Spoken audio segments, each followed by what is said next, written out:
कोल्हापूर जिल्ह्याच्या विकासाला आणखी गती देण्यासाठी जिल्हा नियोजन समितीच्या बैठकीत महत्त्वपूर्ण निर्णय घेण्यात आले आहेत।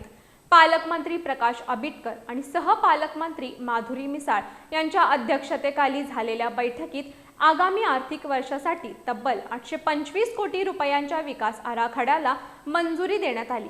यावेळी पंचगंगा प्रदूषण, अंबाबाई मंदिर परिसरातील सुविधा, आरोग्य यंत्रणा, रस्ते, पूर नियंत्रण आणि ग्रामीण विकास अशा विविध विषयांवर सविस्तर चर्चा करण्यात आली। कोल्हापूर जिल्हा नियोजन समितीची महत्त्वपूर्ण बैठक आज जिल्हाधिकारी कार्यालयातील ताराराणी सभागृहात पार पडली।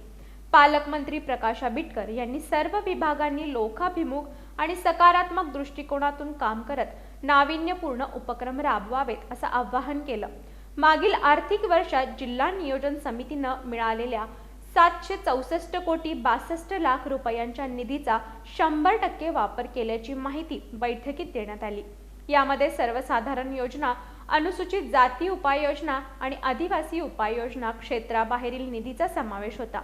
आगामी 2026-27 आर्थिक वर्षासाठी जिल्ह्याला 825 कोटी 62 लाख रुपयांचा तात्पुरता नियतव्यय मंजूर करण्यात आलाय। या निधीतून शाळा, अंगणवाड्या, आरोग्य सुविधा, पोलीस यंत्रणा, ग्रामीण रस्ते, पूर नियंत्रण, नगरोत्थान अभियान आणि क्रीडा विकासाच्या विविध योजना राबवण्यात येणार आहेत। बैठकीत पंचगंगा नदी प्रदूषणाचा मुद्दा विशेष चर्चेत राहिला। शहर आणि ग्रामीण भागातून नदीत जाणारे 43.5 LMD दूषित पाणी प्रक्रिया करूनच सोडण्याचे निर्देश देण्यात आले। तसंच श्री अंबाबाई मंदिर परिसरात तातडीनं तात्पुरत्या महिला स्वच्छतागृहाची उभारणी करण्याचे आदेशही देण्यात आले। आरोग्य सुविधा अधिक सक्षम करण्यासाठी जिल्ह्यात 11 नवीन प्राथमिक आरोग्य केंद्र आणि 131 नवीन उपकेंद्रे स्थापन करण्याच्या प्रस्तावालाही मंजुरी देण्यात आली आहे। हा प्रस्ताव पुढील मंजुरीसाठी शासनाकडे पाठवण्यात येणार आहे।